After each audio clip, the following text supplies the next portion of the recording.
go here? I'm bi, actually. Excuse me. Could the ugly, untalented gays please report to the principal's office? Hi, I'm Kurt Hummel, and I'll be auditioning for the role of Kicker. Hello! Welcome in, everybody. Thank you so much for tuning in to today's episode of Not So Straight Nerds.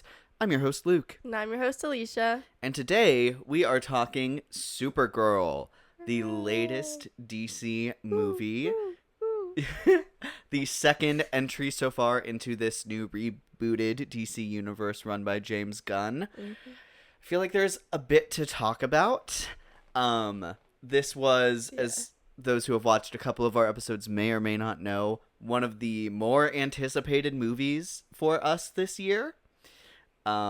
I didn't realize this, but apparently it was also my number 3 on my anticipation list, which is crazy. I remember being high on both of our lists. It was number 3 for me as well. So there was a lot of writing on this one for us. And we will get into where we ultimately landed with it. Before we get into these bigger conversations, Alicia, how are the vibes over there? They're okay. I'm feeling better than I did yesterday. Yesterday, I was low-key dead with allergies. Today, my head is foggy and it's still there.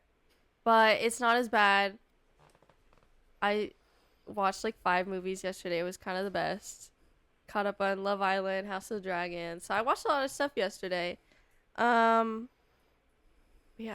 I'm so back. Unfortunately, anyways, we'll get to the movie. Yeah. Anyways. Yeah. And I am also vibing. Yeah. I've been catching up on a bunch of movies I've missed in 2026, which regardless of their quality, it's really fun to do. Yeah, I got to watch Pillion yesterday, which you had already seen, so we'll talk about that in our recap episode. And then I watched Forbidden Fruits, which I also really liked. I'm not really sure how you'll feel about that one. I don't anticipate you liking it as much as I did, but I actually really, really liked it, and I want to shout out Lola Tung. I thought she did a good job. I thought, honestly, all 4 people did a good job. She was definitely not the standout for me. It was definitely Lily Reinhart and Victoria. I don't know how to say her last name. She's in seasons like 2 and 3. She's the lady that marries Joe. Love? Yeah. I love. Because she's just as crazy as him. Anyways,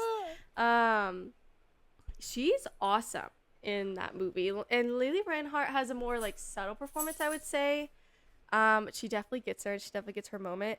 But we were both interested in how Lola Tung would do in her next project because we didn't really like the writing of The Summer I Turned Pretty several times. And I do feel like it was the writing. She has very similar acting in this movie, but because the writing is better, her performance is better. Okay. You know? Sure. So shout out to her, and I'm excited to see her in other things. So, yeah. Anyway, sorry, that was a little long for something that probably should have been in our recap. Anyways. No, I'm living for it. Okay, so before we start talking Supergirl, we are going to put up a warning. We are talking spoilers here, people. We are going to be talking spoilers on Supergirl, probably Superman 2025. That's probably it. So you have been warned. Maybe some Peacemaker at the end of season 2 and to where we go forward. So yeah, just kind of a DCU heads up. We're talking spoilers, so you can go watch that before this if you're concerned. You've been warned. So the big question: this was the number 3 most anticipated movie of the year for both you and I, of like 100 movies on our anticipation list. Ultimately, where did you land on this? You know, I'll start with my expectations and how they evolved. Obviously, you know, at the end of last year, my expectations were very high. It was number 3 on my list. The only one surpassing, like, it was higher than the Odyssey. Odyssey was my number 4 for me, which is crazy in hindsight. And then I saw the first trailer, and I didn't say anything about it because I didn't want to speak it it into existence. I think there was another movie like this where I also felt like this doesn't look as good as I thought it would, and I don't remember what other movie that was. But I remember seeing the trailer and thinking, it doesn't look good to me. Like, it looks very brown, except for her beautiful suit, of course. I love her suit. And I don't know how I feel about the storyline.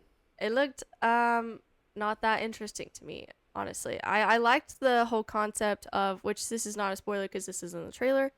Either way, you've been warned anyways. Been spoiler warned. Go for it. Where the whole plot was Crypto gets hurt, and so she has 3 days to save him. I liked that. I thought that sounded fun. But then, the villains that she has to hunt didn't visually Negative look aura. very interesting, like, at all. They looked very, very forgettable. There's kind of like an immediate reaction to seeing villains and seeing their design on whether they're going to be memorable or not. Memorable. Anyways, Lobo was very fun, and I think there's a reason that they were hyping him up so much, because he was very fun in this movie and he looked great. But then, I don't know, make him the villain. Or make a Lobo movie. I don't know. His placement in this movie was very odd. But anyways, this is just expectations. So I will admit the trailer did not hype me up as much. So much so that this was pretty low on my draft pick. Like, it would have gotten picked eventually between the two of us. But it was lower on my pick for sure. And I hate to say that because I just had an inkling, that this is a female-led movie, so already it's probably going to be judged more than it should be. And actually, I don't even know if that's totally true. I mean, I'm sure some people's opinions are, like, based in misogyny. Mm-hmm. But the feedback is actually probably pretty on par with what ours were. And then the trailer didn't wow me, so I was like, I don't know. I have some reservations, and even Superman, which it turned out to be really, really good, didn't make, like, crazy amount of money, and that's Superman, so I don't know. It's disappointing that those were my expectations going into it, and people started saying, reserve your expectations, so they were even more reserved, and I still feel like they weren't met, and that's just such a disappointment because I wanted to love this movie so much. Supergirl is such an interesting character. I saw her original movie, which wasn't good. So you had very low bar, which this did exceed. It did beat that. Yeah, For sure. And then I watched the TV show and I liked parts of it, but I was very honestly surprised to find out she was nothing in the comics like she was in the show. In the show, she's basically like a female version of Clark Kent, and there's so many more layers to her in the comics, and so I was excited for them to finally explore that. And she is different than a female version of Clark Kent, for sure, in this movie. However, I don't feel like they explored it well, and not to the extent nor in the way that I thought they would. So I was just I was left pretty disappointed. I feel like this is one of those where I had really high expectations. They just kept getting knocked down, and then it was still not the best. So I don't know. It makes me very sad to say that. This is not one like The Boys where I'm low-key like, let's talk about this trash. Like, I'm like, no, I never like doing that, but especially not here. No, that's super valid. Yeah. I will say my expectations were probably raised longer than yours. Mm-hmm. I truly think the most interesting visuals from this movie are all in that first trailer. Mm-hmm. And anything else we've gotten has been like more shots of Lobo and the stuff we've already seen in this trailer. Yeah.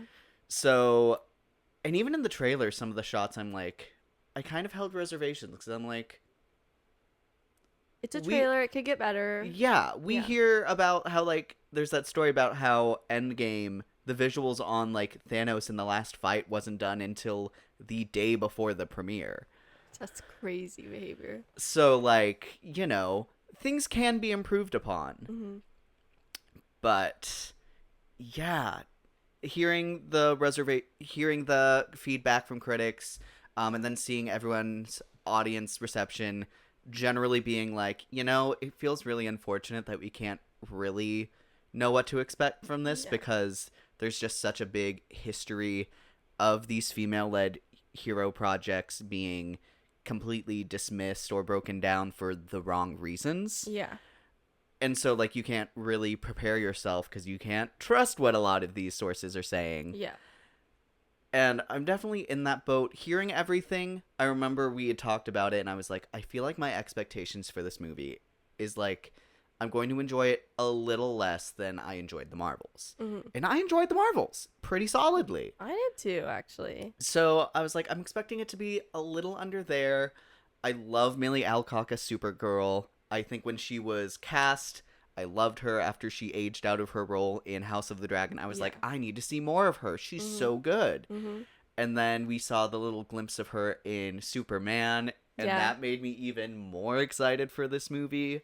And the poster where it's like look out instead of look up, and the line of like, he sees the good in people, I see the truth. Like, it seemed so confident. The first poster, not only the look out was fun, but just the entire thing, the spray paint, her drinking a slushie, like, it just looked so cool. I was so excited. There's like an aesthetic that they were advertising that's maybe in the movie for like 5 minutes. Yeah.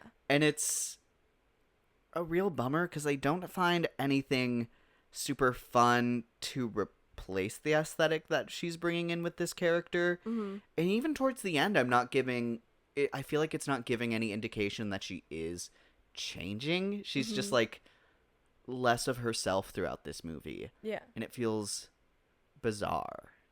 I don't know. I agree. It almost feels like when she finally puts the suit on, it's almost unearned. Like, it feels like what actually happened to get you to this point, other than like plot convenience of you having it. Yeah. I don't know. It doesn't, to me, feel like you're in a place that you are just so changed and ready to take on that hero role. Not that you're like a bad guy, but it's like, I don't see the character development there. We're just talking a lot. Yeah. We're not even talking a lot about Supergirl. We're talking about her every now and then it feels like the movie thinks that there's an arc happening, and there really isn't. But I'm gonna expectations overall very much not met for us. Yeah. And I do want to go ahead and say this: if you liked this movie, we are so happy for you. Absolutely. There are certainly people who love this movie, and we are so happy for you. Yeah. We are just going to be talking our perspective on some notes of things that we would have liked to see, because we really wanted to like this movie. Yeah. And I think that both of us come from a place where we think Millie Alcock's Supergirl deserved a better movie. Yeah. And let me know if you disagree with this. I will continue to be super excited to see her in other projects. No, me too. For sure. I don't think that this is like any kind of at all a reason to stop exploring Supergirl. No, I agree. I just think they need to put better hands on who's working on these projects. So, Yeah. that being said, maybe we start on best parts. Yeah. I will say, like you said, Millie Alcock was amazing in this movie. She was very well cast. Any reservations I had, I did almost have reservations for my reservations, because I know how the internet is. I saw how people reacted to that one clip where her hair is going forward and everyone's calling her ugly and all these nasty things. So I had, yes, the trailer didn't like wow me as I thought it would, but I still wasn't going to sit there and like just blindly be like, okay, this is going to be a bad movie. I was really hoping I was going to be wrong, because of everyone's reactions. I saw a clip online of David Cornswet saying, all these nice things about Millie, and all the comments were like, oh my God, you're so amazing. Like, that's so sweet, blah, blah, blah. Millie Alcock was praising her character and her independence and everything, and how different she is from Clark, and everyone was posting really ugly, like probably AI generated memes of her. It was really nasty. And so I went into this like, really hoping it would be better than people were saying, because I just like, I hate when they like almost are given an excuse to be mean. I don't know. That's I get probably that. a bad way to put it. I see what you're trying to say, though. Yes. Like, It's almost like a softball because the project doesn't feel like it's leading with its best foot. So it's like a Yeah. softball to the people who are looking to take it down. it's like a way of them saying, well, no, the movie was bad. I'm not being misogynistic. It was bad. It's like a shield they can hide behind. And it's like, but our opinions on why it's bad and your opinions are different.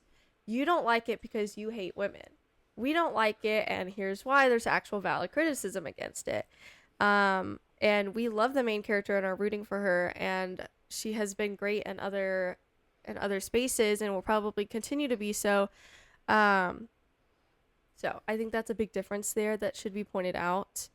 Yeah.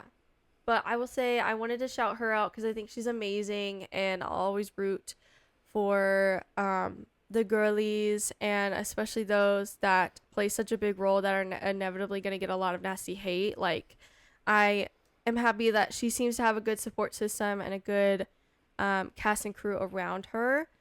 I think Jason Momoa as Lobo is casted really, really well. I was excited to see like a subtle first look of him, and then in this movie getting like the full look with the full red eyes was kind of awesome. Now again, it's disappointing that he had like the first and biggest popcorn bucket. I'm like, this isn't his movie. But he did look cool, and so if it got a few more people to see it, I guess I'll take that as a win, even if I'm disappointed in that decision. But anyways, other best parts, let's see. I would say I actually did really like the visuals, even if I didn't like the reality of the green and yellow sun planet. I liked the visuals of that. I thought that was really cool. Even in the trailer, one of my favorite visuals was when she is poisoned with all the arrows and she's having like the black veins. Like, he says something like, your eyes look so pretty when they're pained. And I'm like, so true. Like, I'm saying it for a different reason, but you look so pretty right now with like the veins. I'm like, anyways. Her suit is amazing. I already kind of shouted it out earlier, but I want to shout it out again. I love the design of it. I think there are actually several ways that you can make the Supergirl suit look pretty awesome. I liked a few in the Supergirl show. Now they ventured into nanotech in the show, and I don't like the nanotech. However, I liked the result of one of the suits from when the nanotech was fully on. Sure. Like, I liked the moment when she's like, pants. I don't know why. But I actually think her outfit was pretty cool. So I think there's several ways to do it, but I think this was very successful. Yeah, I don't know. I love the scenes between her and Superman. Any scenes between Yes. her and Superman, like the Ditto to that. videos, in person for the first time. I loved all that. I loved him saying, you know, it's colorful so people know we're good. I love that. And he's just so Superman, and I hope they someday nail Supergirl like they nailed Superman. Because they definitely have the actress for it. It's not the actress that whatsoever. It's like, okay, the writing needs to match her. Let's be clear. And then I also really liked a lot of her scenes on Krypton with her family. Loved I enjoyed those seeing parts. that. Yeah. Every part that like was a cutaway to not like the a main plot of flashback. this movie, Yeah. I was here for aggressively. And then we'd Mhm. cut back and I'd be like, and why aren't we matching this energy? Yeah. And you know, I even liked individually a few scenes in the beginning when she was getting drunk, when her like ship was getting torn apart by Crypto, when she was playing fetch with him and he was running into her. I liked a lot of those scenes individually, even if I felt like that entire segment maybe went on too long. It felt like the first act of this movie was really long. Might I jump on that? Yeah, of course. I love those scenes at the beginning because they're really advertising what they're that's like what they advertised this character to be. Mm-hmm. And then when like the whole like journey starts, they kind of take her out of that element, almost in a way where I think it kind of feels almost like, I don't know, when she has to be a hero, she has to lock into something that's a lot more serious and less fun and messy, which I think was a huge appeal to her initial casting and debut. Yeah. I feel like it was such a fun delight to see such an interesting change to this character. Mm-hmm. And then they have her be that here in the beginning and then just completely lose that going forward through their story. And I think it's really unfortunate they didn't clock that a lot of people were interested in that. In any case, if you weren't interested in exploring that, don't make that your character off the get-go. It's weird. It's weird to have your character have like maybe 3 minutes of screen time beforehand and then have a story that tries to immediately change what that character is. It's very bizarre to me. I agree. I felt like this is probably a movie where we didn't even need a lot of character development. Maybe just like, because this is an intro story, she's not at all where Clark was. And so it's like it could have been her journey to get her dog back, and then something along the way makes her realize she wants to be a hero. And I think that's what they were trying to do here. I don't feel like it was successful. But I also feel like maybe it wasn't successful because they were trying to like speed it along, her being a hero. And I feel like you don't need that. I feel like just let her be the version she is now. And at the end, maybe be more open to what being a hero looks like. Like, you don't have to have that hero arc yet. Just have her then like, okay, I'm done with this destructive behavior, and now I'm gonna go, try to find community and see where it goes. And I feel like they're trying to say that she's like immediately like fixed, and that's not really how it works. And I don't feel like the story realistically would have gotten her to that place. I feel like maybe that's the biggest thing that bugs me. Yeah, and I want to circle back to that when we're outside of best parts. Yeah. Any other best parts? I mean, little things. I liked her interactions with Lobo. Like, what did you say? You're the weirdo from the bar? I don't remember what he called You're her. that ditz from the bar. Oh, and then she said, "Funny." That's the same thing I was gonna say about you. I don't know. Is there anything else? You I mean, certainly her and hit the major Crypto. ones. Yeah. You know what? It feels really cheesy to say this, but I had a huge adrenaline spike when you pointed out that Seth Rogen was that little tiny alien on the bus. And then afterwards I was like, guys, I hate that was like one of the peak moments in this movie for me. Yeah. Said, I know Seth Rogen's voice anywhere.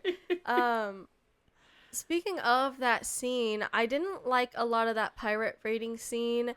However, I did like when she finally met with the Yellow Sun enough to like power up or whatever. Sure. Heal, power up, strengthen, whatever you want to call it. I thought that was visually very interesting. And two, even though obviously like we knew that's where it was leading, and there were messy parts to get us there, I still liked it. And she is that girl, and I love when they shoot the beam at her and she has the little heat lasers. I feel like that was something that wasn't used a lot in the Superman movie, and people complained about that, and I feel like it was actually used a fair amount here. And yeah, I will specifically say, the laser even though eyes. I agree, I think the pirate part of this movie is one of the weakest parts. The cutaway to like just their little room being left of the ship, I thought was really cool. Yeah. I liked the little pocket watch she had. I thought it was cute. Yeah. I don't know. That's something so small, but like, I don't know. I liked it. I liked the design of it. Ooh, if I might jump in. Yeah, go ahead. On the same vein of loving the like backstory flashbacks, I really So I'm familiar, and I'm by no means a Supergirl expert. But from what I've seen, my kind of understanding was that Kara was alive on Krypton typically, and then when she is sent off at the same time as Kal-El, she just like hits some kind of stasis that kind of keeps her frozen in her age for a very long time. Mm-hmm. So then when she hits Earth, she's, despite being born Then, before him, yes, she's still younger. younger. Mm-hmm. I thought it was very interesting seeing, I think it was Argo. I think the city was Argo, the planet that they lifted up into space, because that's something that I remember from the first Supergirl movie, and I remember thinking that was really weird, and it felt like a weird plot point. But then here, I think it worked way better. I agree. Mm-hmm. I think the whole like kryptonite poisoning the soil and everything was super cool, and then how she ends up getting to Earth this way. It was different from what I expected, but I actually found it very interesting. Mm-hmm. So that all really worked, considering from what I know of the character, it felt like a bit of a boulder swing. Yeah, I agree. That brings me to one of my worst part points, but we'll get there. I don't know. Is there anything else? Maybe we'll think of other things, but I'm ready to get into the meat of this episode, into the worst parts. Well, speaking of being sent away and being younger, they completely changed that in this movie, and I don't really know why. I feel like that adds a lot to their dynamic, like her trauma, the fact that now he's older than her, and so there's a really weird dynamic there because technically she was like born, so she should be older than him, but she's not, so she was like robbed of all those years. It's so, the second they're like, that's baby Clark, and you're like, she's not even born yet. I'm putting two and two together, and I don't like where this is going. Is it that big of a deal? I don't know. But It's I certainly feel an like, interesting dynamic that they chose to go around.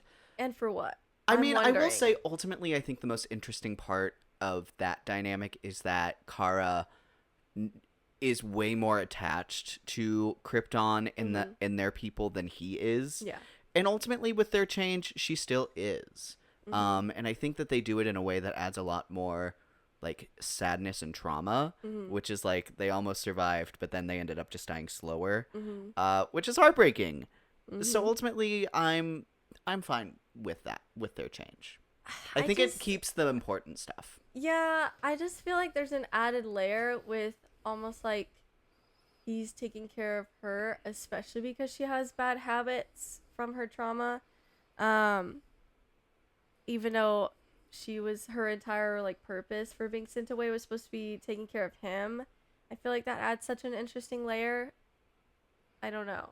It's not, maybe I wouldn't be as mad if they had already explored that before in live action, but obviously they have not. I don't know, or maybe they did. I didn't watch the entire Supergirl show. I should probably mention that.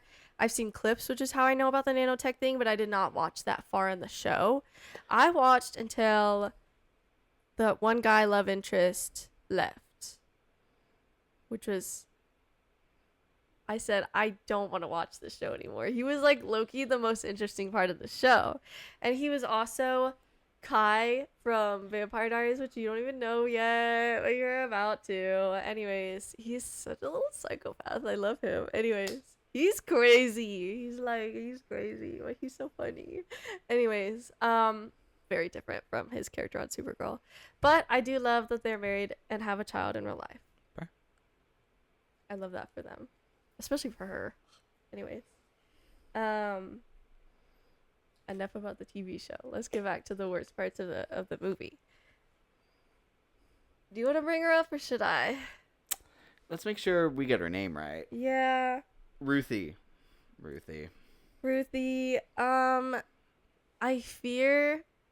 I mean, to be fair, the writing was bad, kind of. A majority of this movie. I was gonna say all around. I was like, I'll say majority. I'll be nice. Sure. So I'll give you that. and you're young and you have time to improve your craft. And so I'm not gonna do too much. Children actors, like, props to you. You're learning, you're young. Who Especially for knows? someone with a role this big. Yeah, props to you, especially this is your first role, so like that's awesome. You know, I was gonna say something I forgot. Oh, who even knows? You know, sometimes with child actors, who even knows if it's their choice or not, or if their parents pressuring them? Like, who knows? So I try not to say too much on child actors that I feel like haven't done a good job. Because there can be a lot more to that story. But let's just talk about her character. I was about to say, maybe the extent to that is the performance yeah. does not save this role at all. No. But I also, I think any the writing actor- doesn't do her any favors. I think at all. whatever actress was cast in this role would have had a huge uphill battle. I agree.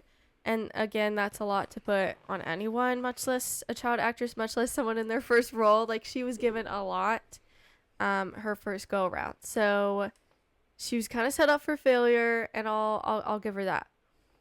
Her character, writing wise, is so aggravating and pointless, useless. Like, I just can't. I feel like I can't believe I've this never is... seen such a huge, like, plot device doorstop for a story. Like, every time the movie, like, shifts towards her, it, like, completely halts everything. And I'm just like... The first scene she was in was the Brigands. The Brigands. Brigands. Coming in and killing her family, thanks to her dumbass brother. And wow, dude, that was so annoying. Okay. Brigands, horrible characters. They're meant to be, like, worse than the person who shot John Wick's dog, which is a choice. But, so, they kill the brother after he doesn't realize the house is being robbed. And he just decides to jump out into the hallway and be like, boo! And he immediately gets an axe to the back. And I'm like... I feel that I would have kicked you out of the house. If our house wasn't under attack and you did that, I'd be like, you're disowned. What a dumb thing to do. I don't know. It's tragic that this is said as you're the youngest sibling, right? Yes. Yeah. I'm an only child, so I can't speak It's to just like, sibling aggravation. Like, but... you're looking at her face. And it's like, it's just dumb. That whole part of the scene is dumb. Very. It's like he takes scared. and like whatever he starts with his headphones on, even though the ship clearly rattled the entire house. Yeah. It's just like dumb. Mm-hmm. And then he comes out, he gets shot. The girl, it's whatever. It's ugh. I feel like there were ways to turn that around if he had the headphones on, if he couldn't hear somehow or whatever. Just have him like walk out and be like, say something. Yeah. And then like, I think that would have worked a lot better and been a lot more like unfortunate and tragic. This came off almost as comedic, which is crazy. Yeah, I agree. But like it like almost Ugh. like it's trying to be funny, but it's not. It comes off really cringy to me. Yeah. And then also on that note, you think that people are going to be coming to kill you and take your swords their entire childhood, and you're not preparing some kind of thing for people to come up in here? Yeah. What? Moving on. Yeah, it reminds me almost of Rogue One with the Urso family. But obviously they handled that. But they had better. a plan yes, for that. Exactly. I would say it should be giving that, but it's should. like laughably not giving that. Exactly. I agree. That is like an example of how they do it correctly. This is a bad example. Yeah, I agree. And then I thought, the twist was going to be they took her. And I think that would have fit into the twist that they're like human traffickers. And I don't know if I'm allowed to say that on this actually. Anyways, I won't say it again. But that's not what happened. They kind of just let her go. Okay. Anyways, and then it's hard for me to know how much of a time jump there was with that because she looks exactly the same. If she was super young and had maybe a younger actress and then she was like 13 or something or whatever she is now. I think they said she was 13. Well, it's giving it just happened because they haven't left the planet. Yeah, but then it's like that just adds to her stupidity. It's like you really think with like probably at this point zero training from what we would know. And we never got to see against anyone in them? the house fight, so it's not like Yeah. there's an inherent like, oh yeah, they've trained some level of fighting, Yeah. so that could possibly have gone on to her. We don't see anyone fight. We We don't have- see anyone even think about fighting. No, we have no reason to believe that. It was almost laughable how easy they got killed when trying to attack the brigands. Like seriously, like with the I was like, it was so annoying. So clearly these people suck at fighting. So there's honestly more reason to think they don't know how to fight than they do. And then she comes waltzing into a bar full of like bad people and thinks that It's giving she's the just biker gonna- bar from the SpongeBob movie. I'm like, you really think you're just gonna waltz in here and get someone to like bow at your feet? You're like a 13-year-old girl. You're like offering your sword as if they can't just take it from your hands, and they do. Anyways, I love that Carl was just like, almost like eating popcorn basically. She's just like, I'm just gonna watch this go down because it's not gonna be good. Yeah. I don't know. It was bad. She's shown to be very useless this entire movie.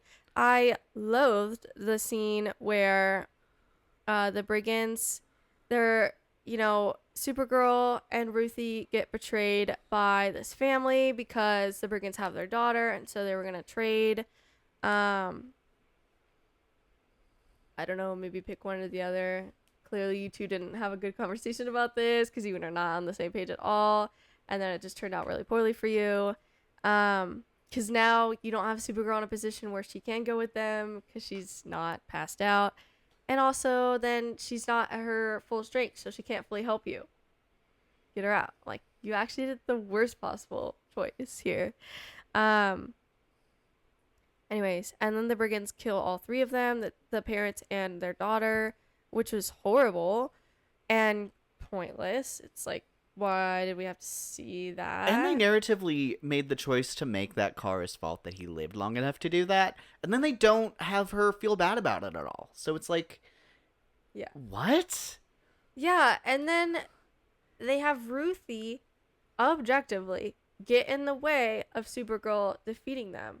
And then Ruthie getting mad at her as if it's her fault. Girl, you're the one who I almost had him. No, you didn't. No, you didn't. You got in Supergirl, a Kryptonian's way, and you're going to say, I almost had him? No, she almost had him. You got in the way. Like, such an aggravating character. I actually couldn't believe my eyes that can we Kara talk was about- just taking that. And she is just like so incapable until she needs to sneak around this goddamn ship. And then suddenly she's able to she's jump just- twice her body Yes. height, sneak into a vent, pick herself up and go in there with a metal sword, With absolutely no and then noise. never show the ability to do anything like that again. Suddenly she becomes Black Widow, and Loki better, because I feel like at least a Black Widow would probably make some sort of noise. She made literally not a pin drop of a noise. It's just so lazy. I'm like, it's pointless, it's lazy. I feel like she didn't need to get the sword from somewhere else. The second she split up from Lobo, I'm like, this is stupid. It was just a bunch of bad, and she was in it. She was in the movie so much. She was just a very distracting and pointless element. She didn't have to be there kind of at all. And yet she's like the only character with any kind of an arc. And I think that's really unfortunate for this movie. I feel like Kara could have gone to the point where she was by the end of the movie just because of Crypto, and like having that really hit her in the face. Like, you're not only putting yourself in danger by being here, but you're putting him in danger too. Like, that kind of forces her to see what she's been doing to both of them by leaving them vulnerable like that and being reckless and saying, okay, I don't want to continue like this. Let's see what Earth has to offer. I think that would have been perfect. Or at least good enough. Better than what we got. It's trying to, like... The movie is trying to draw some kind of comparison between Ruthie and Kara. And truly their comparison is that their childhoods were messed up and they can't fix that. And they're both angry about that. Sure, but I think a very big difference between Kara and Ruthie is that there's a physical person that is the root of all of that. And so in that case, Kara coming in and being like, we're the same. I'm like, no, you're not. Not really. And I feel like because you're focusing on this and not, like, I think exploring more in depth the idea of, like, moving on, being your own thing. They say that, of, like, vengeance being your continued life and happiness. But I think they don't lead up to that. She just says that at some point. And it's like, yep, that's the theme. Crazy we didn't, like, build up to that or anything. Nope. But it's just weird, and it makes I think Ruthie gets the arc because I think there is the room to have her get to there or whatever. But it's not for Kara. She's like just says the answer at the end, and then she's just like, yeah, I guess I'll do that. It's like, okay. Bizarre. Also, I want to shout out Lobo being the hero in a Supergirl movie made me want to leave the theater. If you want to make a Lobo movie, make a Lobo movie. But having him be the hero of the day and not even Supergirl, really, I have no words. It's weird. He's not even, like, truly a supporting character. Lobo, okay, the casting is great. I think the performance is great. I think the Rod is sick as hell. But so truly, they had this script without Lobo, and then someone was like, throw Lobo in here. And they did. They didn't interweave him into the story. He doesn't add to it at all. He has his own action scenes. He has two that if you remove them from the movie, it's the same movie. Point blank period. Mm-hmm. No, we had heard someone compare this movie to Thor: The Dark World, and we were like, there's no way. And then afterwards we were like, I would say that movie was visually more interesting than this one. Oh, I think it's a very visual. Like, the by a problem lot. is that it doesn't have compared to Loki, a nothing villain. Mm-hmm. And I think it's redundant to a lot of the things from the first Thor, and they lean into a really weird rom-com angle for, like, the half of the movie that they're on Earth. And ultimately, it just combines into what I think is very forgettable for a lot of people. Yeah.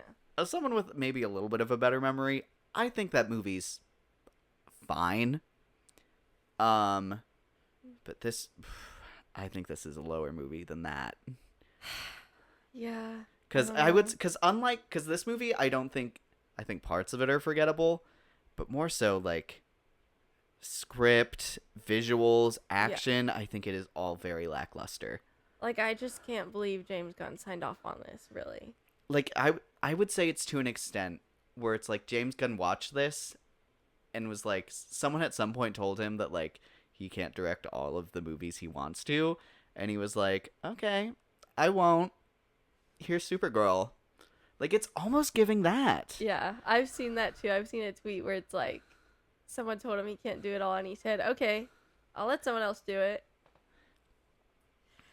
No, which I will say, if it wasn't Supergirl, it'd be funny, but then I'm like, okay, you could have done this with any other movie. Anyways. Speaking on action.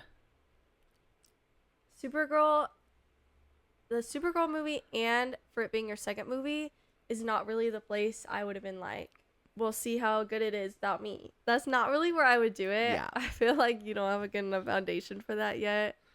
But it I will say it does kind of scream studio interference with this. So, especially for a female-led movie, we saw with the Marvels how much studio interference kind of dampened that a lot. Mm-hmm. They tried to do that with Barbie, but they just had too many big names attached to it to get away with that. And here they don't really have that. So, yeah, I could see a lot of this being the fall of studio interference. Mm-hmm. So, but it doesn't change what we got, and so we're reviewing what we got. So, Yeah. I don't know. Other quick shout outs just to go through other low points that I don't think need huge discussion. Hated the space pirate scene. I thought it was so whatever. The moving around was fun, but that was like the only really purpose of that scene to have stay in this movie. I thought it was weird she needed to get into a spacesuit to go out into the sun. Like, I understand her inability to fly, but you not having your Kryptonian powers, I wouldn't think makes you need to have oxygen all of a sudden. Well, and we talked about this. Here's the problem with that. You gotta pick one or the other. If you're saying she's like human and will die the second she goes into space when she doesn't have her powers, fine. Put the spacesuit on. But earlier in the movie, she like swings on this animal and kicks this huge ass guy off of it very easily while drunk. And it's on a red sun planet. You can't have both. Is she a weaker version but still strong? Or is she human? You gotta pick. You can't have both. Because then it's like, yeah, I can understand this. Yeah, I can understand this. Together, you're like, nope. And then Nope, even that's as a contradicting. through line through the movie, I feel like the movie forgets what a Kryptonian can do. Because, like, they shoot that Kryptonian, like, the kryptonite thing into her, but I'm like, Yeah. unless that's Kryptonian, like, on the point, that shouldn't be piercing your skin. You're in a yellow sun right now. Yeah. And then randomly at some point, she gets enough yellow sun to kick the kryptonite out of her, and I'm like, okay, but then why was that affecting her earlier? And then does kryptonite just not affect you when you're in the sun? I don't know. Weirdness to me. There's like, it's fine if you want to pick your lore, but like you gotta pick it. You can't. It was too unclear, and I understand in the Superman movie that they made it, unlike Man of Steel where it's like truly like you cannot, like he is indestructible. Superman, they made it where like he wasn't quite a god, like he could get hurt. I love the effect that the heat eyes actually like burned him, although that never happened in this movie, which I am clocking. But anyways, and she would like hot as fuck with like the red. I'm like, I want to see that now. Anyways, that's fine, but I just feel like they weren't consistent with it. It's very inconsistent. What Yeah. do you mean? Like, she should be able to, like, fight this, like, giant ship, like, basically Captain Marvel does in Endgame. Yeah. Inherently, because she's a Kryptonian. And then she just doesn't. Like, Superman is able to, like, race the Flash to an extent. Yeah. And she's, like, taking hits ever from these nobodies. We even see her be fast. There's one scene where she's like darting out of the way a lot. So it's like, okay, you've established that she's fast, but now she's not. It's very like convenient for the plot. So, yeah, I think it's frustrating. It's giving like very very inconsistent, and it's like, okay, your version of Kryptonians maybe aren't quite indestructible, but they still need to be like close, or they're Yeah. just not Kryptonians. Point blank. Period. Like Like Superman, if she was actually fighting Lobo, Yeah. he is an immortal, and that would be someone That would be that interesting. makes sense to be having struggles against, Yep. not an army of this whatever alien race. Yeah. I totally agree. So And you had Lobo there. If you wanted to do that, make it Lobo. just make Lobo the villain. I don't understand. Why did you have Ruthie? Have Lobo be the villain, and then we have a better starting point than whatever happened here. Another thing I wanted to at least briefly mention, because I've seen some people saying that the Supergirl saving all of the child brides like felt very important to this movie, and it's like a highlight. Yes, it's a horrible thing that happened. Mm-hmm. But I think it is as inconsequential to this movie that she saved them as Lobo being here. Because she doesn't have any stakes tied into it. She's just like, oh yeah, I'll also help these girls through a super horrible traumatic experience. Mm-hmm. She doesn't think about it. She doesn't really express any kind of like connection to these girls. Yeah. It's very like surprisingly nothing. It's just like, why is that in this movie? I brought this up earlier, Yes. but it made me think of Black Widow. How that not only makes so much sense for her story for it to be in it, but they also treat it very importantly and very like sensitively.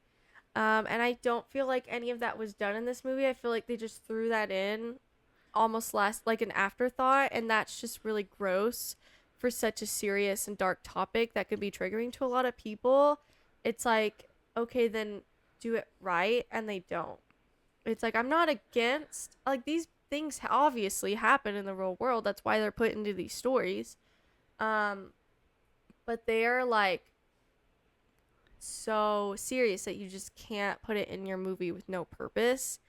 And it felt just like Supergirl was like, oh, well, I'm here, so I'll free them. And that's almost insulting. It's like she's a hero. She should care more than that. And also but also, why is this in this story? Like, it doesn't really fit. Like, these people didn't need to be doing that to be evil. Like, maybe that's what they do in the comics. But it's like, but what purpose does that serve here? Again, if Ruthie had been taken or like had a sister that had been taken, that's a personal stake here. That's all you needed to do. And Supergirl's helping Ruthie, so she would help that. And that's a personal connection. But it just felt so disconnected. So it almost felt weird and insulting that it was just such almost like an afterthought in the writing room and Supergirl saving them. It's like, yeah, of course she's a good person, she's gonna save them, but let's maybe make this make more sense in the plot. I don't know. Yeah, make Kind it of feel all around. important to the plot. Yeah, because it is very important. It should not be felt as an afterthought. So, yeah, I don't know. I agree. Very Very bizarre. weird. And I think the visuals are underwhelming as well. I know you kind of shouted them out, but I think this movie is so gray. I Yeah. think the action, the shots of her flying, it's like maybe a quarter of it looks good, and the other 3/4, I'm like, you're not done editing this movie. Mm-mm. This movie, I think, overall felt rushed. Like, they wanted something in between this and Man of Tomorrow. And I'm thinking, if it was this, maybe wait. It's kind of like, what was the thing I was seeing earlier? Oh, people were bringing up, why is Lin-Manuel Miranda involved in the live-action Moana, but he couldn't be in Moana 2. And people were saying, oh, well, it's because his schedule is busy. I'm sorry. Then wait. Like, why is that never an option, especially for these big studios who can afford to wait? Okay, you waited like 10 years for Zootopia, and it was good. Look how good that was. It was almost as good as the first movie. Like, a lot of people liked it. It made a lot of money. You waited So on maybe let's Avatar. just Look at wait. Avatar. Yes. I'm like, then just wait until you have something good. Especially for these big studios. It's not like you're hurting for money. I don't know. Not that they were hurting for money with Moana 2, but anyways, that's just, I'm like, just, if you don't have something good, if you don't have something you're proud of, then just wait. Like, James Cameron, if that's really, not James Cameron, James Gunn. Sorry, we brought up Avatar. James Gunn, if that's really where you were at, where you're like, okay, we'll see how it is when I'm not, directing, or you could just wait and find someone who knows what they're doing with this movie. Mm-hmm. Like, it doesn't have to always be him. I actually don't think it should always be No, him. absolutely not. Because no one person, it's not just him, it's no one person can, with such a vast universe, with all these variety of characters, no one's going to be able to properly do all of those people justice, and that's okay. Like, not a single person on Earth could. And so, but then just wait for the right person who you feel as the leader of this entire thing has a good vision. And I just can't believe that James Gunn would sit there and say this is a good vision for that. I just don't see that because he is not one like other directors. I could see that, but he's written like a few well-written female characters, so I just can't believe he'd sit down and be like, "Yeah, this is good. I'm signing off on this." Like, it's just so disappointing. Ugh. Absolutely. I wanted to turn our eye a little bit more to our director, Sure. Craig Gillespie. I know some people at the top were shooting a lot of stuff at James Gunn. He is the Kevin Feige of this universe, so, but we have a director here who is, in theory, more at the helm. For those who don't know, Craig Gillespie has directed films, going through the ones that I have seen, which is, I've not seen I, Tonya, but I know I, Tonya is a classic to a lot of people. I really liked that one. I forgot what I rated it, but I remember it being good. Cruella, which I loved me some Cruella. Mm-hmm. Dumb Money, which you haven't seen, and Fright Night, which was a remake of a classic vampire movie. So, of the ones that I've seen, tragically, Supergirl, I think, is his weakest project. Oh yeah, mine too. I think it's giving, assuming, I don't know, I think that this is such a unique kind of movie, and I really think, even if you are a very talented director, these kind of interconnected franchise movies are not for everyone. No. I would say there's probably plenty of like action directors that couldn't really come in here and do the right job. Mm-hmm. I'm not even gonna say a good job, the right job for what this kind of project needs. Yeah. It's funny because a lot of like film snob directors, I won't mention names, but you're probably thinking of some as I'm saying that, like to write off the superhero genre, and it's like, okay, let's see you direct one. These are like not easy, as we've seen, and a lot of people have a pretty high bar for these, and it's like, okay, then direct one, and make it good if you don't think they're good, and we'll see. Because we got like a prestige film director, Chloe Zhao, in Eternals, and we see how you people treated that. So why would they keep doing that? Because clearly you people don't like that. You people like the action better, which I like at all. I like, give me all the Marvel stuff. I'm not one of the haters that's like one or the other. I like both. We But, love the Eternals here, and I think yeah. there's room. I think there's plenty of room in the superhero genre to kind of explore flavors and tones in your movies. I think the Eternals is a very interesting stretch into like something more arture while still maintaining the superhero core. Yeah, I think that was perfect for their story, and it wouldn't have worked for other people's stories. I agree. I think that's kind of the perfect way to do it, is just to find the right vibe for the characters. I don't know. Yeah. Craig Gillespie, I'm gonna say it. You need to stay away from superheroes. Like, you can direct a good movie. I believe in my heart you cannot direct a good superhero movie. And you can direct some really good female-led movies too. Yeah. So it's a little surprising that this one turned out the way it did. But it just wasn't it.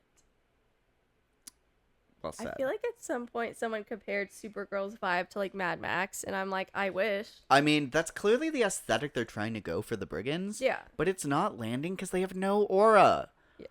They're not interesting. They're not scary. They just look weird. Mm-hmm.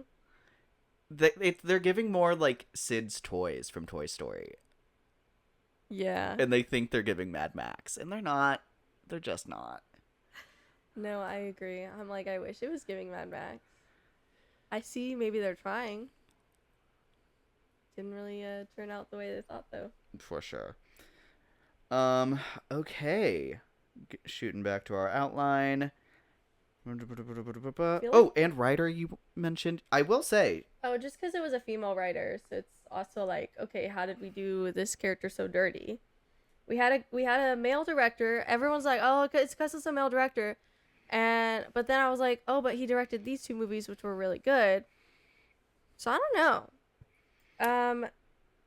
Anna Nogueira is our writer. Currently, just a heads up, she is slated to write the Teen Titans movie and a Wonder Woman film. Stay away! Stay away! I want her like have nothing to do with them. I'm so sorry. But if it's anything like this, again, it's hard because how much can I judge these people because of how much potential studio interference was here? I don't know. It's hard for me to say. I can only go off of I know this was a bad movie, so I don't want to see. And you know what? It would be the same studio interfering again. So you're getting the same amount yes, of, like... I agree. They can't work in that. Yeah, I need someone, I don't know, who can work with what they're given. Because better. Respectfully, if you try to do a Wonder Woman and it's worse than, I would say, the first Wonder Woman movie that was in the DCEU, I think your universe is... I liked the first Wonder Woman, even though Gal Gadot is obviously a bad actress. But I think, she worked for Wonder Woman in the first movie. I agree. Second movie? Mm-mm. And if it is the girl who plays Bix from Andor who ends up being Wonder Woman, because obviously she's casted in Man of Tomorrow and everyone's thinking she's going to be Wonder Woman, which would be a great pick. If it is, I'm like, oh my god, we can't have another baddie wasted on a bad script. Please. Like, ugh. And the Teen Titans, like, you cannot. I love the Teen Titans, okay? They're my babies. I love them. You can't mess them up, please. It's like, these are like two of my favorites in the DC. Like, I can't. No, it's kind of We'll giving... see. I would say her being attached to those projects was like Andy Muschietti being attached to the Batman Brave and the Bold movie after The Flash. Which still hasn't changed yet. Dude, and he ate on It Welcome to Derry, but, like, you need another movie before anyone feel safe with The Flash. Ugh. Whew. Anyways, moving on. Next, we are going to be ranking our super movies. So these are all of the movies with either Superman or Supergirl as the main character. Yeah. And we did go into detail with this ranking already in the Superman video that we did a while ago. So I probably won't go into much deal with this. How many did you have? I have 10, it looks like. You probably have 12. Yes. I think. So let me go ahead and shoot my bottom two. Our marker's dying. No, we need new markers stat. We're working with a low budget over here. A Lobo? Budget. Oh my god. Anyways, that was bad. So at number 12 and number 11, I have Supergirl 1984 and Superman Quest for Peace. Whew. Some brutal movies. I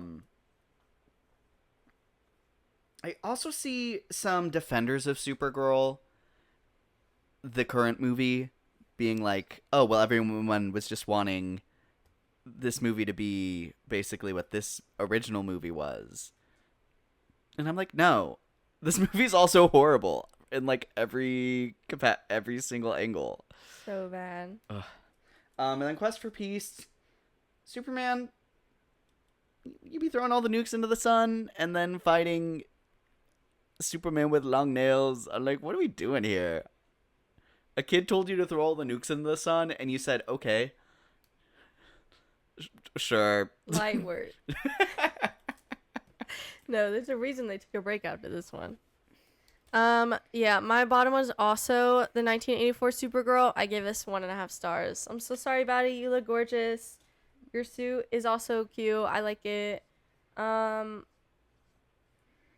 Yeah, this was not the time for them to make a Supergirl movie. And apparently now isn't either, but in a different way.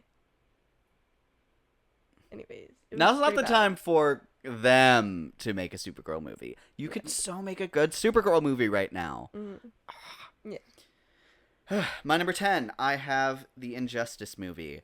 Injustice is a video game, and the whole plot line is that Superman is tricked into accidentally nuking Metropolis, and then he becomes a fascist dictator of the world. And they adapt it into a movie, an animated movie, really badly. Yeah, Luke said the 2 movies that he's watched in the Super family that I haven't are animated. He said, "You're not missing much." And I said, "Okay. Good for me. Good enough for me." My number 9 is also Superman Quest for Peace. So we have the same rankings so far with the ones we've seen. Yeah, I don't remember a lot about this movie other than I didn't like it. And I think I actually technically rated this the same as Supergirl, but trust, Supergirl is better than that. I will say at least, like, Superman Quest for Peace has, like, Superman fighting a supervillain, and then she's just, like, fighting, like, a failed businesswoman, and it's just like, what? Oh, no, sorry. I meant Quest for Peace was 2 stars, and so was 2026 Supergirl. But 2026 Supergirl is definitely higher than Quest for Peace, I will say. Okay. So, anyways. My number 9, I have the also animated All-Star Superman. It's kind of like a bunch of, like, 15-minute cartoon episodes put together. It just doesn't come together in any meaningful way, and everything goes by really quick. It's weird. It's very weird. Weird use of a movie. Hate to see the bad animated Superman content when we have My Adventures with Superman right now. This is so good. So sorry, Supergirl 2026. You are next. Listen, I was surprised that rating wise this was below Batman vs Superman because I'm like, I'm a hater of that movie, but I don't know. I gave that one 2.5 stars, I guess. So I haven't rewatched it since it was in theaters, so I'm actually surprised I even rated it on Letterboxd. I don't know when I did that. Anyways, I guess my past self gave it 2.5 stars. I don't know what to tell you. Maybe it was better. I don't really remember much about that movie except I don't like the ending. So there you go. But that's I'm going off my ratings. I'm sorry, guys. Number 8, I have Superman 3. Really weird vibe that he's just randomly beefing with another billionaire who just isn't Lex Luthor this time. Really weird. This is the one where he has, like, his evil self, and he's fighting his evil self with his, which is, you know, cool enough, I guess, even if it doesn't make any sense. Sure. Whatever. Yeah. Next, I have Batman vs Superman. No surprise there. Now, like I said, I haven't rewatched this since I saw it in theaters, and I was a big Superman fan. And I guess spoilers if you haven't seen it by now, you've had a long time to. Superman does not win, and it's just because he doesn't really want to fight. But it's like, okay, it's that or your life, so you're stupid. Anyways, maybe if I rewatch this, I could like it better or worse. I could like the same. I don't will know. say, there's I know you an like it better than extended me. version of it that I watched that, like, actually filled in a lot of the pieces. And I I love liked me it a a lot good- better after that. I love me a good extended version. I watched the extended version of all 3 Lord of the Rings movies, and that took me, all day. But they're so good. They're like 4.5 hours each, but I love them. My thing is, like, Zack Snyder, dude, you're making blockbusters. Have your movie be good in the time allotted. What are you doing? Whatever. But number 7, I have the 2026 Supergirl. Yeah. A lot to be desired, but can't argue with our 2 main castings. Well, you know, speaking of Zack Snyder and extended versions, it's just like the Justice League movie. No, exactly. It's much better in the extended version and not very good in the regular. So I don't know, man. Next, I have Superman number 3. Yeah, kind of everything you said. It is what it is. It's a very, like, it's giving, like, sequel. It was giving, like, a number 2 movie. Usually the number 2's It's bad, giving the but straight to DVD Disney Channel or Yeah. Disney sequel. Yeah. It's really weird. At number 6, I have Batman v Superman. I don't know. I think they just ease into it a little. Maybe if there was more action, I'd like it a little better. I love it all. They also they go from Man of Steel, which I think is a really great insular movie of a title character, and then here they're really trying to jump the gun to immediately try to catch up with the MCU, and I'm like, this is giving sloppy. And you're kidding, and retroactively, now that I am so attached to Jimmy Olsen, them killing Jimmy Olsen in this movie immediately, I'm like, so you guys didn't know what to do here. Y'all are crazy. They said we want our own Civil War, and we said, but you don't have the universe for that. Actually, Anyways. Civil War was greenlit after this movie came out. Really? That's funny. I thought it came out like the same year.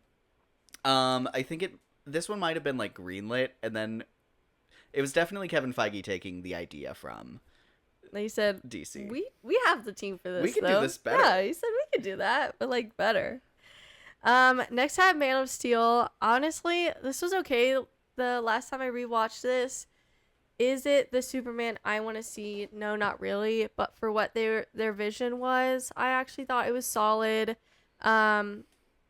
I'm glad they're going with a different vision for this version, but it makes sense, I think, for Zack Snyder's little universe. Henry Cavill was okay. I don't think he's like the greatest actor, but he does look a lot like Superman. I don't know. And I love me some Amy Adams. Yeah. I love some Amy Adams. Even if I always laugh at the meme of his dad. No, son. No. I love that gif so much. At number 5, I have Superman Returns. Hey, Parker Posey. Crazy movie to watch after casually catching up on The White Lotus. Yeah, there's some fun stuff here for sure. The visuals are finally kind of like caught up to where Superman kind of should be with this movie, which is really fun. But then it's also just kind of surprisingly bland for me. James Marsden, if you don't get the hell out of these superhero love triangles, He's so silly. he's like the king of love triangles. He is. Like that, Enchanted, Ugh. X-Men. What are we doing? He's so silly. Anyways. Number 4, I have Superman 2. I actually, this is pretty good. This is a pretty good number 2. It was better than 3. It's better than Number 4, Cars. I have Superman 2.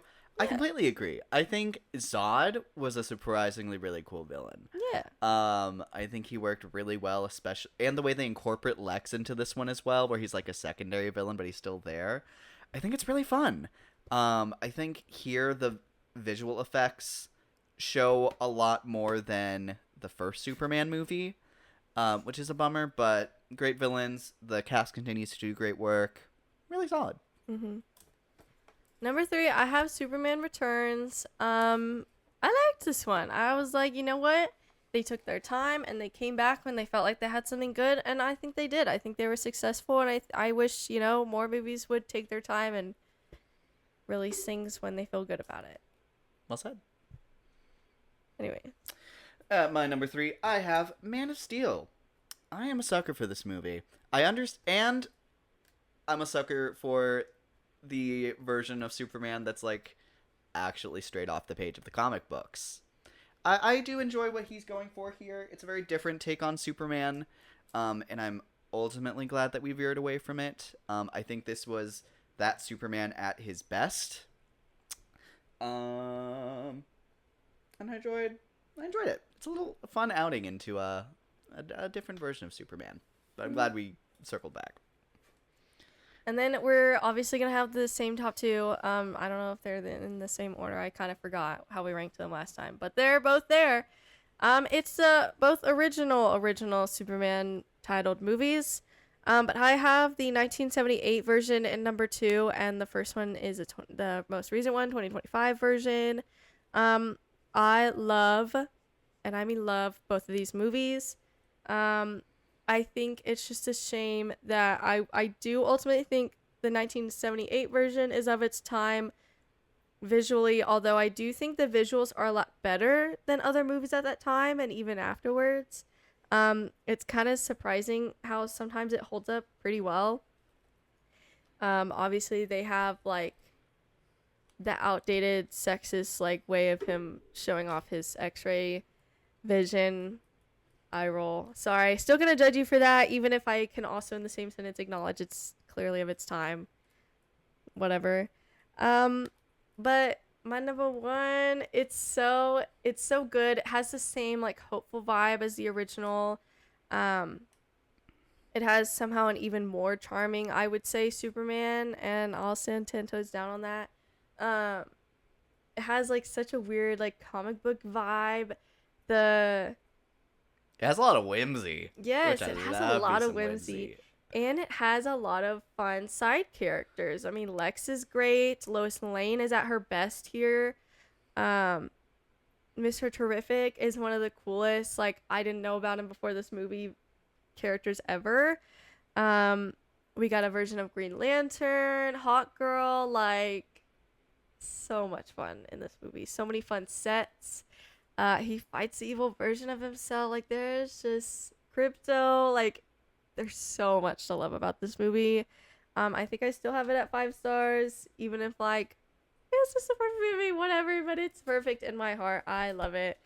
Yeah. I remember going into this movie kind of like Barbie, where I had, like, crazy high expectations, and I was like, here we go. And then I cried because it was just surpassed in a way I had no idea it could be. So, there you go. But He's everything, and she's Barbie in the same sentence. They're both amazing. So there you go. yeah. Mine is flipped. I have Superman 2026 and then Superman 1978. Dude, especially like looking back and watching some movies from like that period and later, it stands out among that like decade in a Really crazy good. way. Mm-hmm. I think Superman 2026, it is a phenomenal movie. I think it is a reintroduction of a character in a super interesting way. I think it's a great foundation. Mm-hmm. But gosh, if I'm not just so impressed. Didn't last long, but it's okay. Well, I said it's a great foundation. Uh-huh. A great starting point. Yeah. You just stripped after that. But yeah, I love both of these movies so much. Superman 1978, classic. Yeah. How would you rank the Superman Super Family movies? We'd love to hear in the comments below. It's giving, Superman was The Road and Radiator Springs. Supergirl is Lightning McQueen's first attempt at fixing it. And hopefully Man of Tomorrow will be the second attempt. Sure. Way I ate with that. Great metaphor, Anyways. Sincere. Don't mention him. Anyways, next I wanted to quickly verbally rank the current canon DCU projects.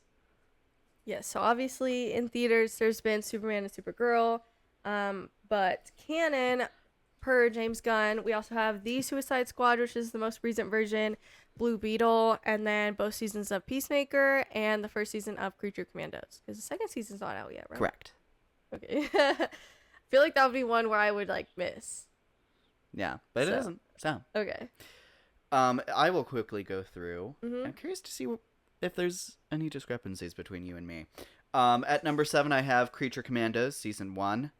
Dude, I love monsters, and I love superheroes. I will say I can't wait to rewatch it because I really hope I have a similar experience as The Suicide Squad, because I also didn't like that one when it first came out, and I rewatched it, and I wouldn't say I loved it, but I really liked it. We I both shared appreciate it. that. So I'm fingers crossed that now it's not going to be like the same level up because it's starting from a much lower place, Mhm. but I do hope I get to a place where I'm like, okay, I agree. I'm never going to get to the place a lot of other people were where they're like, Yeah. I love this. Number 6, I have Supergirl. Number 5, I have Peacemaker season 1. Number 4, I have Blue Beetle. Number 3, I have Peacemaker season 2. Number 2, The Suicide Squad. And then number 1, Superman. Now keep in mind I haven't rewatched Creature Commandos, and I haven't rewatched Blue Beetle in a while. But I put similar list, I guess. Creature Commandos from bottom to top. Okay. Creature Commandos, Supergirl, Peacemaker Season 1, The Suicide Squad, Peacemaker Season 2, Blue Beetle, and Superman. So we really just flipped the Suicide Squad and Blue Beetle. Yeah, I remember really liking Blue Beetle. I don't know. That's even before I knew he was Miguel from Cobra Kai. Yeah, I mean, I'd say He was in something else recently too, where I was like, he was in the trailer for The Practical Magic 2. yeah, I was like, oh my god, I'm so happy for him, and then he gets hit by a car and dies. That's not a spoiler, it's in the trailer. Anyways, I was like, oh my god. Such a So sad. such an interesting collection of projects to be canon. It is. And is the next one Lanterns or is it Clayface? I think Lanterns is going to start coming out before Clayface comes out, which does bring us into our next point. Yeah. I have listed some of the most likely to actually come through DC/DCU projects. Yeah. I want you to just shoot back on a scale of 1 to 5 where our excitement is. Clayface is, I would say, out of 4, only because I hate body horrors. So I hate that I'm like excited to watch it, because I will be watching it in theaters, despite the fact that I will probably have nightmares afterwards. That's the only reason I'm giving it a 4, is simply because I don't like body horror, but it looks so good. If I liked body horror, it'd be a 5. I'm also sitting at a 4 just because I'm keeping a little reservation. I think it's a crazy point in your cinematic universe or whatever to throw out a Clayface movie, especially following Supergirl. I'm like, That's fair. I feel like if Supergirl was like operating where we expected it to, I would be more excited for Clayface. But now I'm like, I have reservations. we see. Yeah. And Clayface was in Creature Commandos, and I think he was done dirty. So I think this is another character that they could let slip through the cracks, and they could just have a really good trailer. Yeah. But 4, I still remain hopeful because I love Clayface so much. Yes. And the teaser does look really good. Lanterns, I'm at like a 2.5. I would say I was at a 2 before they showed the ring and the green. I was kind of with everybody else. It's like, okay, this is called green. Or I guess it's not. It's called Lanterns, but it is Green Lantern. Where's the green? Again, this looks very brown. And especially after Supergirl, I'm like, ugh. It's giving The Boys' attempt to make like a Yellowstone show. Yeah. It's I'm like a the little parody scared. of that, but like they're doing it seriously. It's a 2 for me. I'm prepared to like it a lot more than I think I will. I hope I and do. I will so give it its flowers. Mhm. But my expectations are pretty low. Yeah, I agree. I really like the 2 main cast members. I think they've done well in other things. And they are finally showing some green. But other than that, I don't really know what to expect, and I don't have high hopes. Indeed. So Man of Tomorrow, coming out in 2027. I would say like a 4.5, just because Supergirl seems like she's gonna be in it more. Or regardless, she's just gonna be in it, period, and that's cool.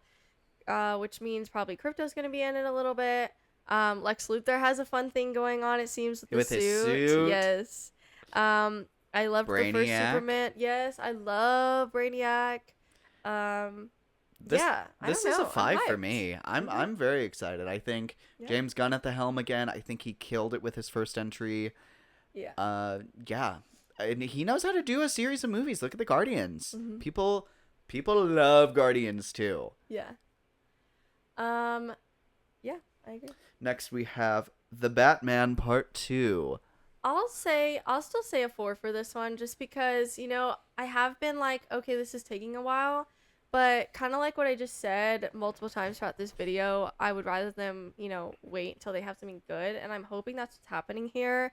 That's kind of also what it seems like is happening with Beyond the Spider-Verse, is they are taking their time to make it look good. Like, were they silly for saying, yeah, it's coming out in a year? Yes. You bitches knew it wasn't coming out in a year. Anyways. But I'm glad they're taking their time to make it good. Hopefully that's the case here. Love Robert Pattinson. He's having a moment, but he's also just always been really talented.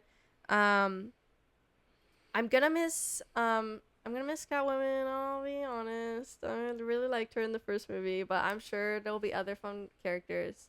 I actually don't even know. Weren't there some fun castings? Excuse me. Yes, ScarJo and Sebastian Stan are going to be in it. I believe both of them are Dents. I think Sebastian Stan's supposed to be playing Harvey Dent, which is really fun casting. Yeah. Well, there you go. That's very fun. So I'm open to it. I maybe have like tiny reservations just because it has been taking a while and we haven't seen a lot about it. I think when I see a trailer, I'm going to really cement it. I'm like at a 4.5. Yeah. But I think that trailer could get me right back on board. Yeah, and number 1 was like really, really, really freaking good. So I don't know, kind of sad. Then, to be determined, the rest of these don't have a select date. The Brave and the Bold movie, directed by Andy Muschietti. It gives us Damian Wayne meets Bruce Wayne. If this was animated, it would be higher, but it's not, and therefore I'm saying 2. It's maybe like a 1.5 for me because what do you mean it's your first Batman movie and you're jumping to like the last Robin? What? What the hell are you doing? Like, I'm so confused. I still don't see any reason whatsoever why the great Batman we have can't be in this universe.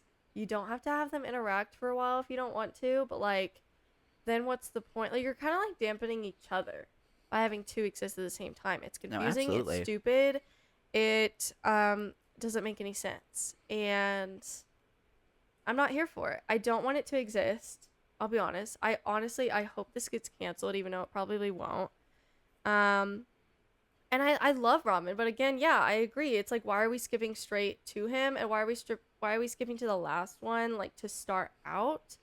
Like, you're skipping over so many amazing stories with with Dick Grayson, how he becomes Nightwing, how Jason Todd comes in, how he dies, how another Robin comes in, and then Jason Todd returns as Red Hood. There's so much to get to that, and it's just, I don't know. I think it's a huge bummer that they're just skipping it all. Yeah, I agree. And I love Damian. I don't understand the vision, and especially after this, I have even less faith in it. I didn't have a lot before it. I went ahead and put these together, but we have a Wonder Woman movie supposedly happening, being written by the same writer as Supergirl, and Paradise Lost was a show that they announced supposed to be about the drama of Themyscira. I'd say at this point like a 2 because the same people that did this are attached to that. And without a casting, an official casting, it's hard. Yeah, I agree. Without any sort of like first look, teaser, anything like that, it's too early, and the little that we do know about this does not give me a lot of faith whatsoever. I agree. This is maybe a 2.5 for me, just because like we need a Wonder Woman movie, and I'm glad that there's finally talk about that, but like you got to get it right. Yeah. Again, I would rather you not do it if you're not going to get it right. Then we have Swamp Thing. I'm excited. It's directed by the director who did Logan. Oh, that's awesome. Don't we also have a casting for that, or do we not? I don't think so. Okay. A lot of people, I think, were fan casting Vincent D'Onofrio. Oh, okay. But I've not heard of an official casting for Swamp Thing. Well, there's not much we know about it, but the Logan director makes me pretty confident. I'll say a 3. I'm excited. This is coming later in terms of like villain versus Clayface. It seems a little early. But there's just so much we don't know about it, so it's hard to judge this far back. I agree. A 3 is where I'm at, for sure. A Constantine 2 movie. Do you even know the character Constantine? I do. I've seen the first one, but it was a long time ago. Oh, here's the thing. With Keanu Reeves? Keanu Reeves. Yeah. But do you remember, because you watched the animated Apocalypse War, right? No, you watched the Batman meets the Dark Justice League Dark. Okay. So Constantine is the blonde guy in there with the trench coat. And this is a very loose adaptation of that character. And people who are fans of the character are kind of like, hey, John Wick doing magic. Yeah. This is a 3 for me. I think they can do something good, but my dude, you're not Constantine. I'll say 2. I'm like, eh. Teen Titans. Heard of them? This would be, this would be a 5 if they had good people attached to it and we knew a cast. But we have no idea who the cast is. They could go anywhere with that. That will make or break this movie. You know what? I'm more scared of like this casting than I am any X-Men casting. Yes, me too. Me too. And that's on Sarah Halley Finn, the casting of all of the MCU movies. No, absolutely me too. Because we don't know the casting, and again, the very little we do know are the people attached that were also attached to Supergirl. I'm at a 3, and that's generous because I love the Teen Titans so much. I'm very excited to get a movie, but I'm very nervous. Yeah, I'm like 2.5. Because I would say they're hard to get right. And so with the wrong people attached to it, I'm like, oh no, we're already starting off with the wrong foot. Like, I can very what? easily see executives looking at these characters and thinking the wrong expectations. Yeah. Bad studio involvement. And most recently, as far as the to-be-announced movies, they've talked about fast-tracking a Bane and Deathstroke movie. And I'm like, what? Why? Craziness to me. I'll say a 2 only because they've been doing some Batman stuff right, and Clayface is looking good, and he's a villain. I'm like, okay. These two just being in a movie together just also doesn't make sense. I Like, don't maybe know. they've worked together in some comics, but they're not like any kind of buddy-buddy duo. It's so bizarre to me. I don't But know. whatever. I honestly, a 2 is probably generous, but it's mostly because of other things connecting to the brand or whatever. That You I'm know like, what? But you know sure. what? If Dave Bautista is cast as Bane, and you can find someone as good to be Deathstroke, we'll see. I'm sad. Like, my bags are still on, my jacket's still on. I but have I'm I have my sad. bus ticket, but like I'm sad. I'm ready to leave at any moment. I know where the exit is, but I'm sad. I agree with the casting. For me, it's maybe in 2.2. 2, we'll see when we hear more. Yeah. So overall, all over the place. Yeah. So Who knows? We'll see. Reception of Supergirl. This is gonna be fun because I have literally no idea on any of these. I have maybe an idea for critic score, and even then, it's like a 20% range that I'm thinking of, so that's not very good. So, do you want to throw out a guess for audience, critic, and cinema score? Yes, so critic score, my range is between a 50 and a 70. So I'm going to go straight in the middle because I literally no idea. I'm going to say 60. Audience, I think, might be a little nicer, but not by much. I'll say like 70. And I wouldn't be surprised if I was kind of pretty wrong for both. But anyways. Let's do that first, because then I usually guess cinema score based off audience. So critic score is at a 54. It is rotten. Okay, I was wondering if it's... The audience score is currently at a 76. Okay then. Respectable. 76. Okay. And cinema score, what you thinking? I'll say like a B. Or B plus. Supergirl is currently at a B minus. Ah, that's not good. Oh no. Yeah, especially because this is on my draft score. I'm like, no. No. It's really the cinema score that always kills us. It really do. Let me pull up the latest numbers. Eek. But I do know it was underperforming. Not surprising, but disappointing. And honestly, I hadn't seen any headlines whatsoever on the numbers, so I have no idea. So currently, worldwide box office after its first weekend, it's at 65 million. Worldwide? Yes. And it does not have good word of mouth. It does not. Quite the opposite. Oof. So then, And you know what? Then the Minions movie, Moana, The Odyssey. Those are all probably going to be billion-dollar movies. Maybe not The Odyssey, and maybe not Moana, because I guess we don't know. But maybe.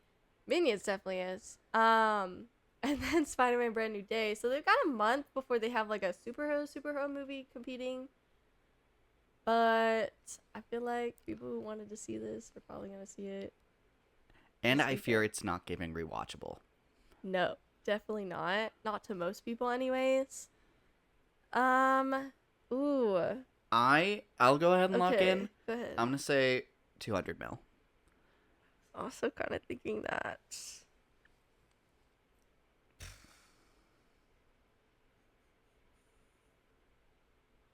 I don't know whether to be the optimistic or pessimistic. I don't know. I'll say like 190. Okay. I'll go a little bit lower. I don't want to though. I don't want to go a little bit lower or a little bit higher. I was gonna say 200. Yeah, I know. That's why I wanted to jump in there first. So, okay. I really don't know. I hope you end up being right. We'll see. So its budget was 170 million. So that would be it. Bad. Just barely getting over its production budget. And I'm just like, and where did all of that go? That's so bad. Because I feel like Jason Momoa nor Millie Alcock are big enough names to have huge paychecks. Obviously more so Jason, but even then, I'm like, he really wanted to play the character. I don't know if he got that big of a paycheck. He wasn't in it a lot. The visuals wasn't a long movie. The needle drops of it all weren't all that. Yeah, we didn't even mention that. And you know what? Everyone else be talking about that needle drop. And you know what? I'm glad you guys thought that was the worst part of the movie. It wasn't good. No. And maybe it helped that I was warned about it. I don't know if that made it better or worse, Loki. I think it probably made it better, though. Because I could, like, brace for it. It was still pretty bad. Just have Call Me, the song from the trailer, be in that scene. And then play that in the credits. That would have been perfect. Anyways. Yeah. I'm very disappointed. But I am excited to see her again. I love seeing her character and the different depiction of her in My Adventures with Superman. I love her in My Adventures with Superman. Yes. I think she comes in with, her like outside. She's kind of Starfire-ish, but like with more aggression, which is really fun. I was thinking she talks like 11 from Stranger Things, and I love that. But she also is very Starfire. I love that comparison. And I love Starfire. She's like somewhere between both of those characters in a really fun way. Yeah. So, Queen. Anyways. Her. And then lastly, we have draft updates because Supergirl was my movie. I actually am interested in how many points that was. So, adding, now that it has crossed 50 million, that adds one more point to me from what I had previously tallied. So, Supergirl was my pick, and currently it has given me 49 points. Oh, I thought it at least crossed 50. We'll see. It'll probably eventually. At some point. Yeah, it will at some point. Toy Story 5, last counted, is at 77, which is the highest of the draft score. And that'll go up. For sure. Masters of the Universe is at 58. Leviticus at 46. I Love Boosters at 59. And Scary Movie 6 at 39, which is the lowest of any of our draft picks. Yeah, the lowest and the highest. Yeah, I feel like I always do that. I think this is like the third time. I don't know. I think I've gotten the lowest the last No, two because you had times. Smurfs. Yes, I had Smurfs, and then I had Regretting You. Regretting You wasn't that bad. That was very middle. That was like it? 65. Oh, okay. Surprising, because that had a horrible critic score. But it had legs on it. Okay, very good. So I have a total of 6 movies. I have 328, so just a little over half You have 65 points from Mandalorian and Grogu, 58 points from Disclosure Day, 61 points from The Backrooms, 74 points from Obsession, and 48 points from Power Ballad, for a total of 306 points out of 5 movies, which is significantly more than half for you. So even though I'm technically in the lead, like, you got more movies on me to get that back. I'm a little nervous about the Odyssey. People are pointing out, and I'm kind of clocking it too, that the marketing is low-key not marketing. And I'm like, what are we doing here? I don't know. It's giving, you think your cast and director are enough, and low-key maybe they are. But also, where's the marketing? These next 2 weeks are going to be interesting, I think, because it comes out. Yeah. I think I could easily see some executive comparing it to, like, Avengers Endgame, because they did not have to do a lot of advertising for that, but... And then Spider-Man Brand New Day just had a commercial with a really, really, really big football player right now with the World Cup. Oh my god, I'm gonna get cooked. I'm not even gonna say the name. I don't even know who it is. Don't even come for me. I don't know anything about football. I'm so sorry. Either one, so don't even talk to me. Anyways, but that's huge. That'll be like international. And somebody pointed out, even though they don't have IMAX in the US, which surprises me because apparently the Odyssey has it, but I'm like, Odyssey comes out 2 weeks before and it still has IMAX. Anyways, I don't know. But China is now gonna be in the game, and it wasn't in No Way Home, and they have IMAX in China, which is big. That is big. So hopefully that'll make up for not having IMAX in the US, which is also so weird to me. Whatever. Interesting. I'm Anyways, we'll very interested to see. see how But- high you get. Well, those critic scores could do honestly anything. I think box office is gonna be fine, but those critic scores don't do anything. So I don't know. I feel like I'm interested to see where audience score is with the Odyssey as well, if I'm being honest. yeah, Because it's somehow found its way into the culture war. I don't know. I feel like Wuthering Heights was a huge controversy of that time, and it still did pretty well. Like, it still made a good amount of money. So and I feel like the Odyssey's not having as much because people love Christopher Nolan. So I think it'll be okay. I think Minions is gonna do really well for you. Yeah.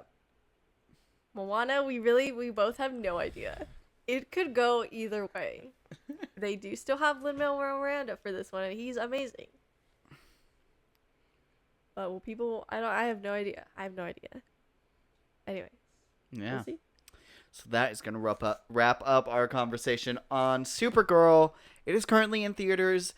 We encourage you to make your own opinions. Yeah, for sure. And we'd love to hear your own thoughts on Supergirl. If you do love this movie, we'd love to hear you explain the why. There are certainly some great aspects that we respect. But regardless, we look forward to seeing Supergirl again. Yeah. For sure. So, until next time, I'm your host, Luke. And I'm your host, Alicia. And thank you so much for watching Not So Straight Nerds. Bye.